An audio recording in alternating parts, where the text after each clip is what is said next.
Ladies and gentlemen, welcome to your bonus episode of The Icebreakers. Yes, it was Dancing on Ice. It was Musicals Week.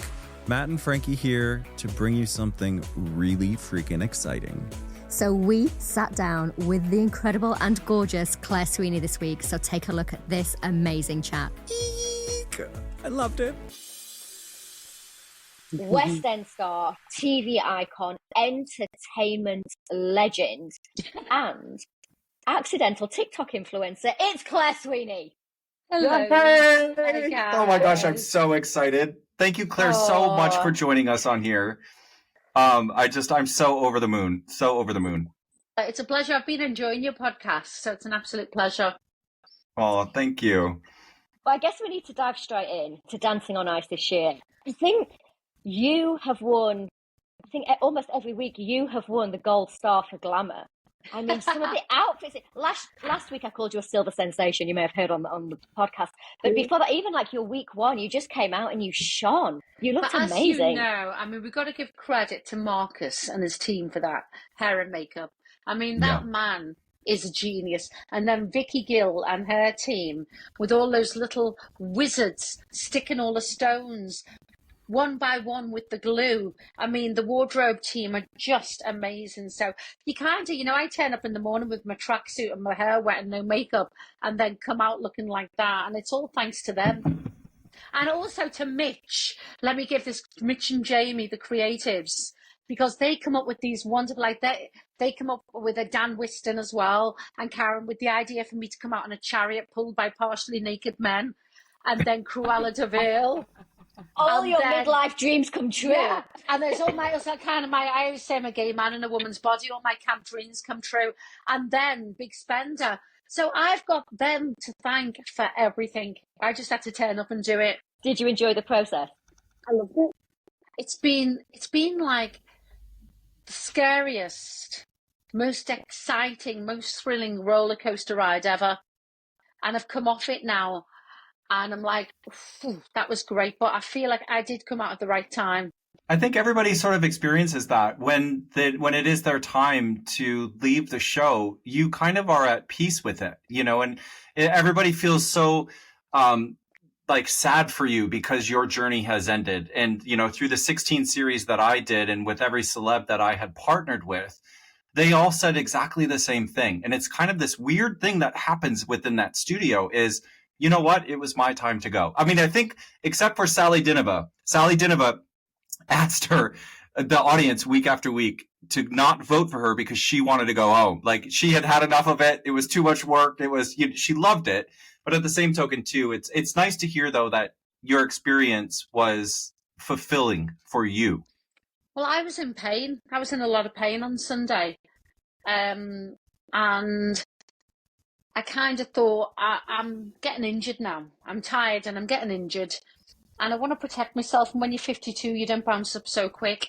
So I came out at the right time. I came out on a high, doing my great number, and everything was manageable. But I was in a lot of pain, so I was glad. I was going to ask you about that, actually. I was going to ask you how you feel that pain and that pain management impacted your performance on Sunday. We couldn't tell, but obviously you're a singer, and a singer with a rib injury, that's a lot of strain on your lungs. There's a lot of extra work that you're doing down there to sing, never mind then having to skate. Do you feel that was a factor? It's funny, isn't it? And you guys will get this. When adrenaline runs through your body, you don't feel it. Mm-hmm. And I was in pain, but adrenaline carries you through. And it kind of numbs it. And I enjoyed it. I really enjoyed it. I can't say I went on and I was in agony and I didn't enjoy it. That wasn't the case. There was injuries, but I really enjoyed the performance. And then the Save Me skate, I kind of knew I was going. And I thought, I'm not skating here to be saved. I'm skating just to have a blast and enjoy it. And there's a point where I was just looking up at the balcony like, yeah, I absolutely loved it. I loved it. And they made the right choice. And it was just great. We could tell that you were just loving life. I was just loving it. I was literally living my best life to take that, bombing it around the rink, And I thought, real life enjoy it. And there was kind of a point where I think I ended up on 2 feet, just pointing up at the balcony, like, yeah, just loving it. Love that. Oh, I love that. Oh, now you had, from a little bird has told me that you were up for the show for quite a few years, or at least 2 or 3 years. Now, I don't know if that ever got to you, but it was always rumored like, oh, this series, Claire's going to do the show. And then when you got the phone call this year to do the show, and you decided personally, like, yeah, this is going to be my time to do it. Did any of those friends of yours who, you know, like the Denise Welsh's or even Sally Dinova or anybody from Corey, did they give you any sort of hints or tips or tricks? All of them did. I mean, Molly Gallagher was brilliant. Jane Danson was brilliant. Denise Van Outen, she was calling me. Duncan. I had loads of mates who've done it. They were all, look who it is. Hiya. Hiya, babes. You all right? How hard is it? Oh, I know. And you don't bounce up so quick when you're older, do you? And how nerve-wracking as well. I know. I thought I was going to lose loads of weight, and it didn't happen. You don't need to. You look amazing. Oh, babes, I don't know. But I loved it. I really enjoyed it. But people don't realise, like, you start in October, don't you? 3 hours a day. And it takes over your life. And then suddenly when it's finished, it's like, oh my God, I can take my son to school. I've got loads of time in my day. What do I do? Yeah. You get your life back. Yeah. Hey, you got your life back and got a wife. Yeah. Exactly. Very good one as well. 9 years yesterday, by the way. Can't believe it. 9 years. No. Yeah. Oh, amazing. It's so good to see you, David. So good. And you. I'll see you later. See you later. Bye. Bye. Bye, David. Bye, Emma. You were talking about Sally and Molly and the people that were instrumental in you doing the show. Oh, not instrumental, but encouraged you to do the show from Corrie. Well, what's interesting, Frankie, not one of them came to me and said I had a terrible experience. I didn't enjoy it. They all loved it. Great. Molly Gallagher was traumatized when it ended. She said, like, you know, I felt there was a void in my life, and they all loved it. And now, you know, listen, this is so cool. You know, I can get on the ice rink with my son at Christmas and not be holding on to a penguin. I can go round now. It's great news. Absolutely. Well, you can do more than go round. You'll be showing him some tricks. You'll be showing off. Trying to do back crosses with him. You know what was really funny as well? When I was doing it, I mean, you two are pros, so, you know, you probably laugh at this, but I felt as if I was going 1,000,000 miles an hour around that rink. I felt as if, like, my hair was blown back and I was going, and I'd watch it, and I was just kind of tootling round when I watched it. You are Everybody says that. going. Yeah, you are going 1,000,000 miles an hour for what you're used to in real life, so you would never be able to walk at that speed. So it is quite fast, Well, that's actually. it. I'm going round on blades as well. Oh. Who was instrumental in the singing? Because we've never, correct me if I'm wrong, Matt, but we've never had that in Dancing on Ice before. We've never had live singing on the show and skating and during a competition. You know, we've had people sing on the show, but actually competing, that was amazing. So that was Mitch and Jamie. And I love those boys. I've got everything to thank for those boys. And they just gave me great stuff to do. And they said to me, Sweeney, how do you feel about singing Big Spender live? I said, so you want me to sing, skate and strip at the same time? I said, abso-bloody-lutely. Praise. Absolutely. That opening shot of you stood in that clam, and we all knew like you were going to be singing because obviously the VT and everything. Yeah. I was just like, I was blown. My socks flew off my feet. Like it just was. It was everything. So gay, it was iconic. It was iconic. In a clam. And I thought, if I'm going to go out anyway, I'm happy to go out in a clam singing Big Spender. Oh my God, amazing.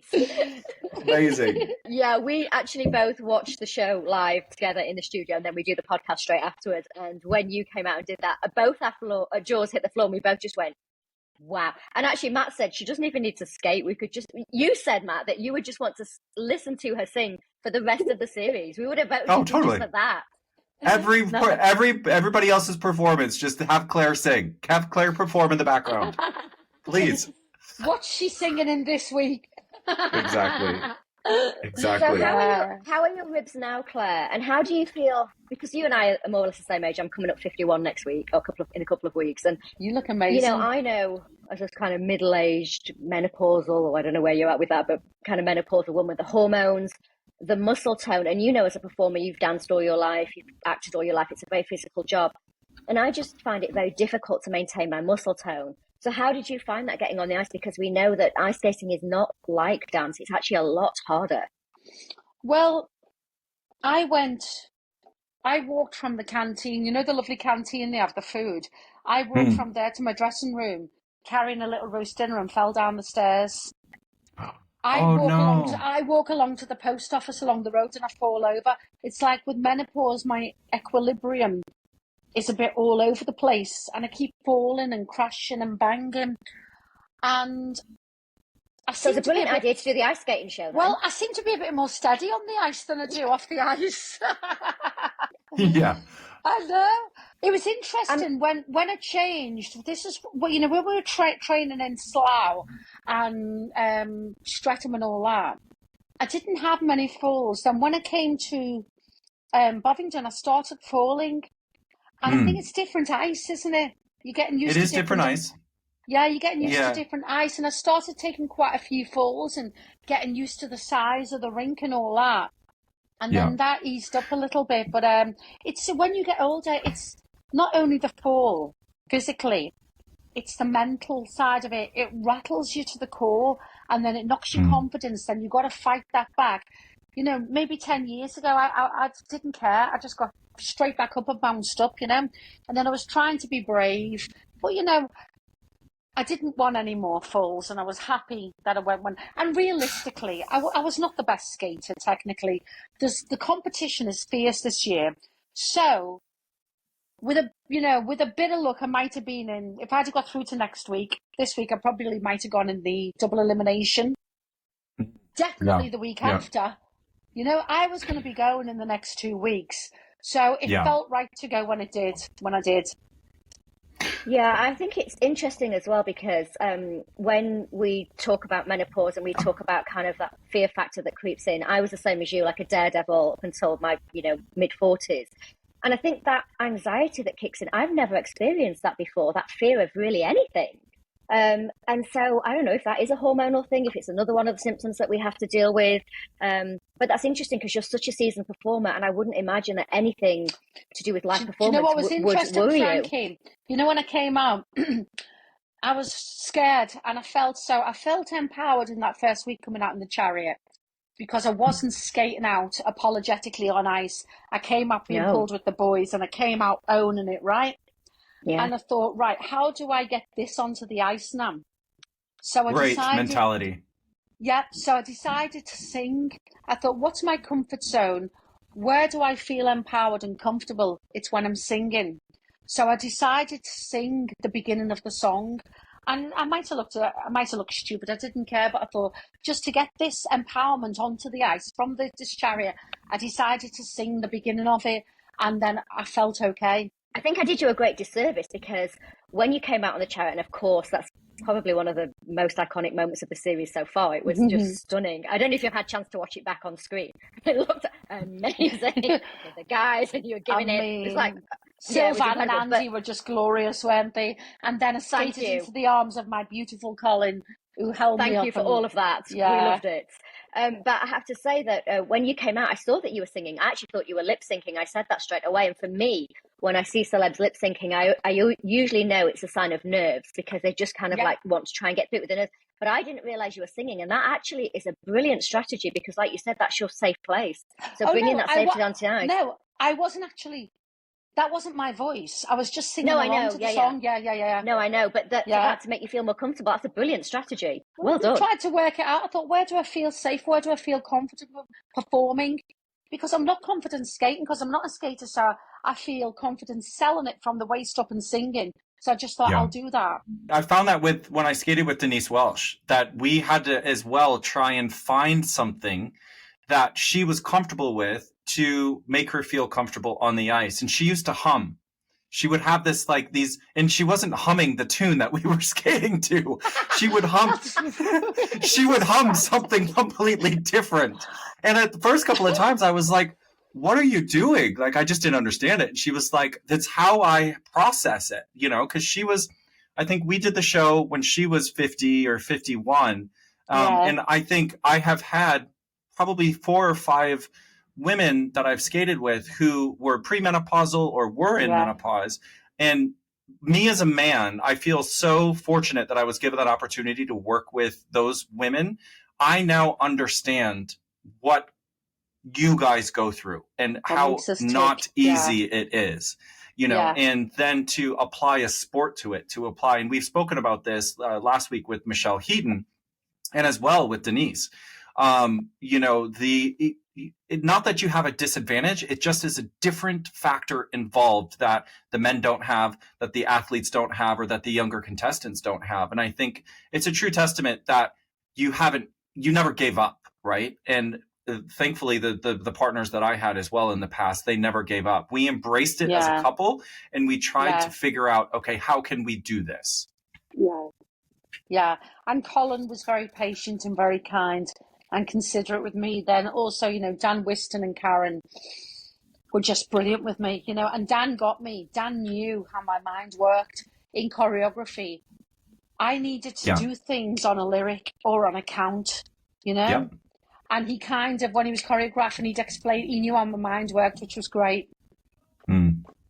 That's good to hear. Yeah. Very, very good to hear. Yeah, it should. I think, but you said, you know, you felt like your skating technique wasn't the best. And I disagree with that, actually. When we watched you, Matt and I, we watched very closely for the feet and how the body is and if the legs are underneath and if the core's strong. And actually what we saw with you was actually excellent skating technique. But we could tell that you didn't have the power to get the speed. And again, I think that comes back to just not having the same muscle mass that you have when you're a young person. You were never going to get that. You would have had to train for, you know, 1 or 2 years to regain that muscle mass to get that power. For the speed. The mind has got to be behind that as well. Yes. And the fear of not falling, you know. So to be fair to Colin, he worked on fundamentals with me. And I knew when we did a circle of crosses, my crosses were really clean, really finished. Beautiful. My back crosses were really clean, really finished, followed through on the edge. So I knew I had that. But as you said, the power. And, you know, people sometimes, they do. And also, you know, we didn't do, you know, because of our height and maybe I'm a bit heavier than some of the other girls, we didn't do all the lifts up above and all that. So as we were doing time on the ice as opposed to up in the air. Although they said on the last routine there was too many lifts. You can never win. Yeah. But listen, I did 3 shows and I did 3. I couldn't have wished for 3 better songs, 3 stonking numbers. And it was great. And I'm kind of in one piece still, you know. So exactly. You were amazing. You were absolutely amazing. And 4 amazing performances because, you know, your skate off as well was an amazing performance. But there were no trips, there were no accidents. There was nothing that you could say, oh, I wish I'd done that better. Everything you did was perfect and clean. Oh, well, that's great. And, you know, that's thanks to Colin. Yeah. He is pretty awesome. He's great, isn't it? It's funny watching it. The leaderboard changes each week, doesn't it? Yeah. Each week, it's like, you can't call it, can you? Because the competition is so high.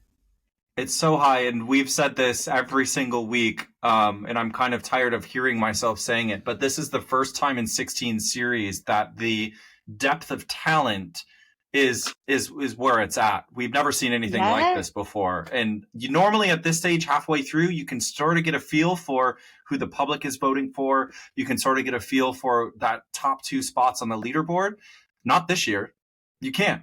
You can't, can you? You know, it feels like a real skating competition now. Yeah, absolutely. Absolutely. You know, and different people bring different things to the ice. Like, I love watching Eddie perform. You know, he's a real entertainer. But then Adele's got this grace and this poise and these clean lines. She's so beautiful, isn't she? Yeah. And then I look at Ryan. Ryan's got such a great personality and he's great. And then Miles, I mean, it's just, you just can't call it. Can't call it. No. And Amber as well. Yeah, and I do think if it had been a different year, maybe if you'd have been in last year, you'd have gone a lot further, actually, Claire, because your skating is a lot better than you're giving yourself credit for. Your actual technique was brilliant, and you looked very safe. I mean, you did look a little nervous the first episode, I think, like we said. But you said you did feel nervous, and I think I know David said that he's never felt as nervous in his life as he did when he did Dancing on Ice. So we understand that, but you were very secure on your feet. So I think if it had been another year, you would have gone probably a bit further. Yeah, but I don't feel any regret in that, thinking I wish it was another year. I keep saying it, I've really enjoyed what I've done. I went back on Monday for some physio, and I wasn't thinking, I'm devastated, I'm gutted. I just feel joy and loved it. And, I kind of knew I was never going to be where they are. So that's great. Let everyone carry on. I can't wait for Sunday to sit on my sofa and watch it with Jackson. Yeah, it's great. Oh. Are you coming back for the final? Will we see you in the final, or is the injury too bad? No, it's fine. I'll be back. Cool. Listen, nothing's stopping me getting back on there. Yeah. Oh, God, I can't wait. Getting back on. I'm dying to know who you put in your envelopes. I know you can't tell me, but I'll be curious to see. Couple more weeks to go. I can't call it. I don't want to call it. Who would you put in your envelope, do you think? I can't call it, and I don't want to call it because I feel a loyalty to everyone in different ways, And each week it's changing. Each week there's different strengths, And it'll be interesting when it comes to judges' challenges. It could change again then. Yeah, absolutely. Well, and then this is the double elimination, which is the earliest, I believe, they've ever done it in the series history.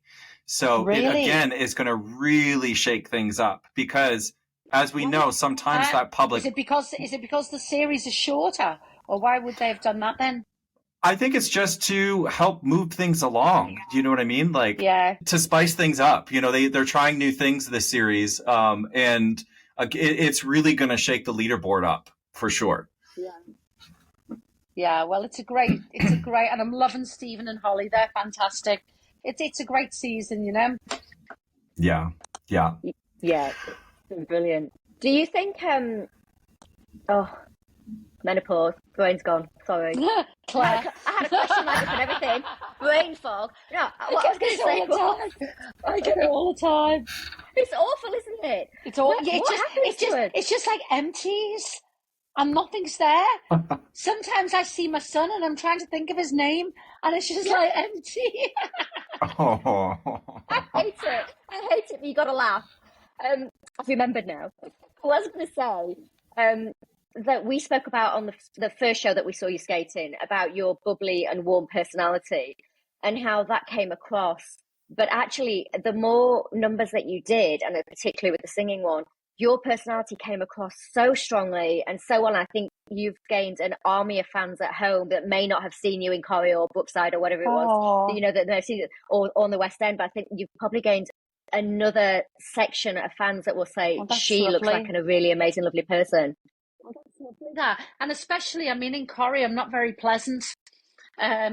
So if you do watch choreo, at least you get to see the real me, which is nice.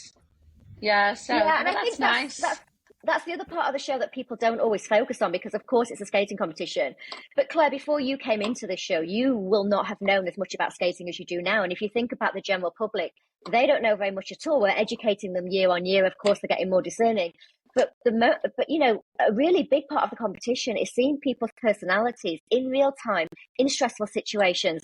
And you came across just so well. I know you anyway, so I know that's how you are. But you just came across so beautifully and so bubbly and so warm. So yeah, I think you've definitely won that part of the competition. Well, that's really kind of you. Thank you. And as someone who knew nothing about skating, I watch it very differently now. I used to watch and just think, wow, that's an amazing lift. And lifts are amazing. But now I'll go, that's a really beautiful edge or a lovely cross. And that will impress me more than someone spinning around on a finger. Do you know what I mean? Yeah. So it's quite interesting how it changes, which is great. Well, thank you, Claire, so much for your time. We want to welcome you to the Dancing on Ice alumni. We're so happy that you're a part of it. And I cannot wait to see you back on the ice in the final. Oh, thank you. Oh my God, I absolutely loved speaking with her. Love her. Like, I didn't know, first off, that you knew her. You hid that from me. I mean, I didn't. I mentioned it early on in the podcast. I have proof. Well, I guess I wasn't paying attention. I think that's more like it. Yeah, but she's just a ray of sunlight. She's a really generous person. I'm glad you said I hid it from you, because then I feel like I wasn't being biased towards her. I do try and be objective. So I'm glad that you didn't know that and you didn't pick that up. No, it was awesome. I really, really enjoyed my time. So Claire, once again, thank you so much for spending 20 minutes with us. It was greatly, greatly appreciated. And thank you for being such a warm human being. We love you.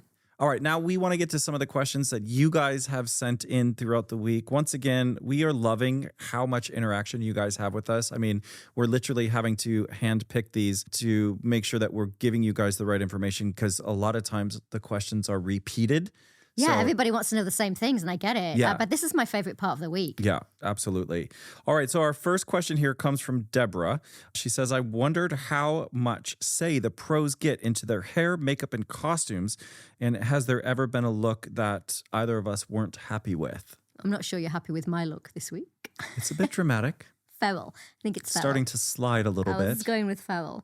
Listen, this is a big show. It's one of the biggest shows on TV, and it is months in the planning. So no, the pros do not get a huge amount of say in what we wear, in how we look. These creatives are kind of put together on mood boards, and then of course some input is welcomed, but it's not always possible to change things at the last minute. Have there been times when people haven't liked their look and their hair and their makeup and their costumes? The costumes are fitted usually a week in advance, because obviously there are times when alterations have to be made, or certain costumes don't work with certain maneuvers that you do on the ice, so that has to be rethought. There needs to be time to do that. In terms of hair and makeup, really, although we do have meetings sort of the week before, it is sort of you turn up on the day and you get what you're given, because there's a great creative team behind that will design the hair and the makeup around your face and around your music and around your celebrity to complement all of that. But there have been times, and I'm not going to name names, but there have been times when people just said no. Yeah. Yeah. We're not going to throw anybody under the bus. No. Both professionals and well as celebs. Yeah. It does happen, but Marcus, who is head of hair and makeup on this run of the series, is absolutely incredible. He as well, he doesn't want to put out a look that's going to look bad. And I think it comes down to personal preference sometimes. Well, and I think they never are putting out a look that looks bad, but sometimes when you draw it on paper, but then you see it on your face, it looks very different. And if you're not comfortable out there, then you're not going to skate your best. So they are really accommodating, and they will always try and make you feel as comfortable as possible. But yeah, I've seen a few feathers fly. I think a look that I probably wasn't, well, I shouldn't say that actually. I loved it at the time. But now that I go back and I look at it, I'm like, what the heck was I doing? And it was the disco outfit, gold lame, spandex, bell bottoms, and a crop top with painted on abs. And you have abs, so why did they paint on your abs? Because they wanted it more. Oh my goodness. I don't know, but it was just atrocious. I mean, it was a long time ago. It was a of very its long time ago. And you did love it. I mean, you worked it like a trooper at the time. But yeah, when we look back at those throwback pictures, I do laugh. It's a lot. Yeah, it was a lot. All right, this one comes in from Mary. She says, what is the one dance that you both can't get out of your head? Na, na, na, na, na, na, na, na, can't get you out of my head. Oh, that's Kylie's song. But one that you have done that you always think about, or that you sort of always revert back to? Like, what was one of your favorites? Well, when I skated with my husband. When I skated with my husband. Boring. I actually didn't like the music that we skated to, I was just going to say. I kicked off. I was like, Dino, what have you done? I don't like it. And he knew I didn't like it. So anyway, we in the skate off had to skate to Aerosmith, Don't Want to Miss a Thing. And I actually really liked that routine. It was really beautiful and we didn't get to see it. However, with Chris Fountain, I guess Crimea River was pretty iconic. Yeah, it was. Yeah. We competed against each other in that series. I forgot about that. And we won. I was hysterical. Oh my God. So for me, it would have to be, professionally speaking, the Two Tribes number that you and I did. Oh, that was so good. Oh, I thought we were just talking about celebs. Oh, any skating performance. Oh, definitely. Celeb who? Yeah, absolutely, 100%. I've got so many more professional numbers that I love. Yeah. Name drop. We did Two Tribes, and we did that for tour, actually. And I can And remember. do you remember how hard it was? Because Can we I had say what I wanted to say? yeah, go. we had like these ripped costumes, right? And every day I'd go in and it was like ripped even more and more and more. And I went into wardrobe and I was like, what keeps happening? They're like, we're just wanting to expose you a little bit more. And I'm like, each day the rips just got bigger and bigger. And my hair got higher and higher every show. So I had like that faux hawk. Oh, we should put that on because it's on YouTube. We should put that on our channel because it was a really great number. There was you, myself, and Dan, and we did this threesome where we were all. Oh no, not that kind of threesome, people. My goodness. The crew just woke up. Hello. So we did this threesome number. It's called a trio, Frankie. Oh, okay. Well, if you insist. Whatever you call it. I mean, I was okay with a threesome. Okay, we did a trio. And I was skating with my 2 fave boys. So, hey, love it. There you go. Okay. Whoops. Let's get back. I lost my train of thought there. Where are we? What are we doing, kids? So thank you, Mary, very much for leading us astray. Okay, so Claire has asked quite an interesting question, actually. There's a couple of parts to it. But she said, can you explain why figure skates are covered or colored in what looks like a plastic film, especially the female boots? Is it to protect them from scuffs or scratching? And are the male boots also covered? She basically wants to know what happened to the clean white boot. I'm going to do a little demonstration on my paws.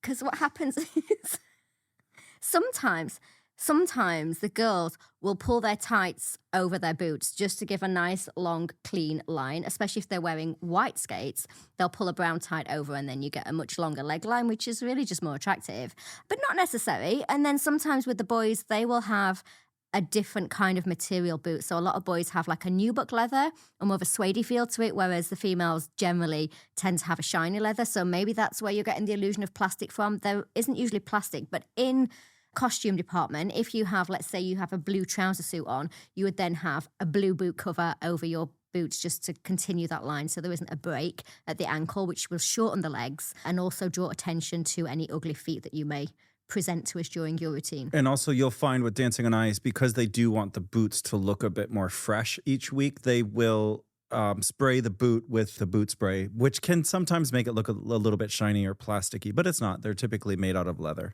And look, you can see that during the weeks, the skates will get scuffed. So I might be skating or my partner might be skating alongside me, might kick me with his blade. I might kick myself with my own blade. That happens all the time. And you'll get little nicks out of them. So it's important to keep spraying them to keep the colour looking fresh. Yes. These boots are 15 years old. Are they? Yeah. Yeah, they smell like it. Yeah, but look how good they look. That's because you don't really skate that much anymore. Ouch. Look how good they look in your head. All painted and fresh and stuff. We'd like to thank our sponsor, Lakeside Shopping Centre, the leading retail and leisure destination in Essex. Just 35 minutes from London with free parking and over 250 stores to discover. And this week I am wearing NA menswear. And I've been dressed by H&L. Wow. You look hot. All right, we are going to have to wrap up this bonus episode for you guys now. Thank you for listening. Thank you for watching. Hit us up on those socials, as you can see on the screen here. It's basically pretty much at ice.breakers.pod across the board. Send us an email. And we love getting your questions and your opinions. So if you disagree with something that we said, let us know. Frankie loves to fight. Oh, yeah. She loves a good conversation. I'm feral. Okay, enough of these cat jokes. Can you please not come next week as a cat? No, those stink really bad. You guys help me. Get me out of here. Okay, bye. Produced by Be Inspired Media, the content and podcast agency.